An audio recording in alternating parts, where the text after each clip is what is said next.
2, 1. This evening we're down at McClellan Drive.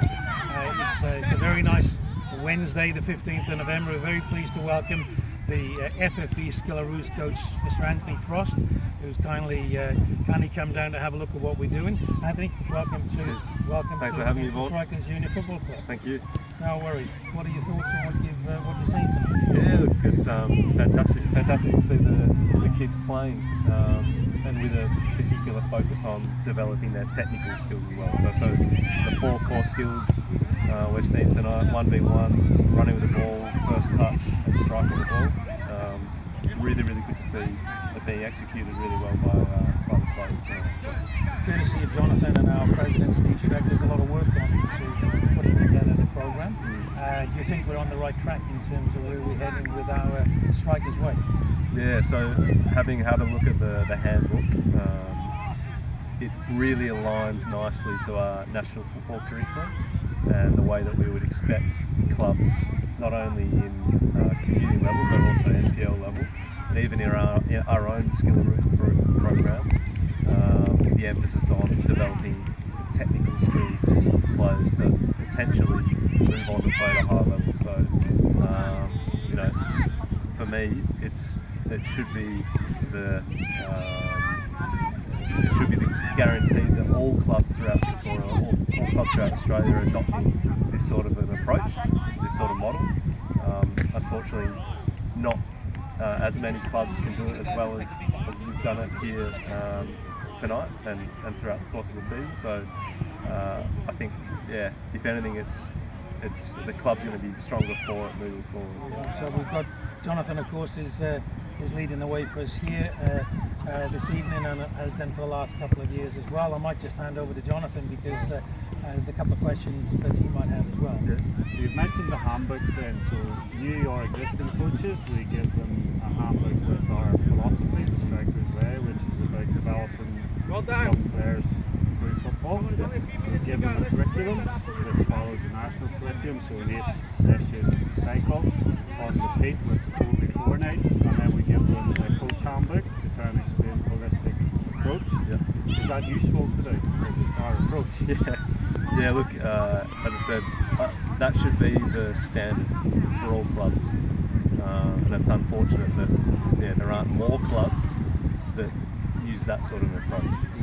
So obviously there's the national curriculum, which is a guide as well that can give coaches an idea of the sessions to do and how to plan and different things to make sure that they're covering the 4 core skills. But from what I've seen, the club's handbook is essential for a starting out coach, or even a coach that's come from a high level, to say this is exactly how we want our players to play or to be coached, and this is the way that you're going to do it. So I think it's invaluable, a really good resource. To feed it into the weekend games, then the focus that we have on skill development. Yeah. Sometimes when the season starts, doesn't have as much emphasis with regards to winning and performance, and some of our coaches just focus on winning. Yeah. So where do we balance the winning versus the skill development?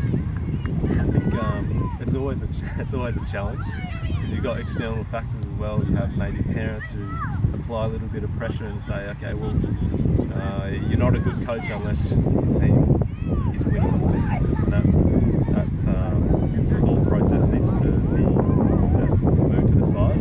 Winning is always nice, but the development of a player long term to potentially play at a high level and have the skills to play at a high level is ultimately the end goal for all coaches. So if you can say, all right, I've had some small part in developing this player, and I've got my signed Socceroos jersey on the wall from someone that you've had involvement with, and that should be your reward. It shouldn't be the 10s or 12s championship. It should be that signed jersey on the wall that you might get from a player that you've had a small part to play in their development. So for me, that in my role, that's my reward as well. That's what I'm hoping for.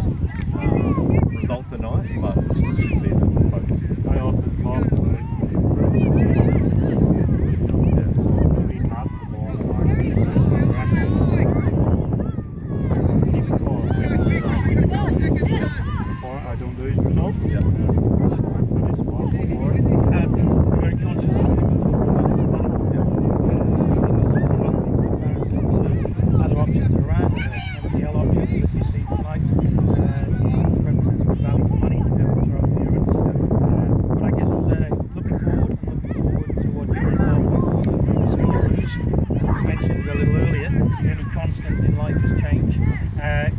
give us a little bit of an insight as to what change we're going to see in the football landscape for children in Victoria over the next few years, particularly, I guess, with the Melbourne City, Melbourne Victory Academies, and what your work is with the Skilleros. Yeah, so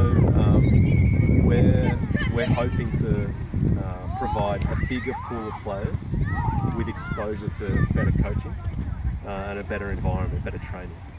So hopefully, yeah, with a bigger pool, then you've got more players at the top of that pyramid, so to speak, that could potentially play at the highest level.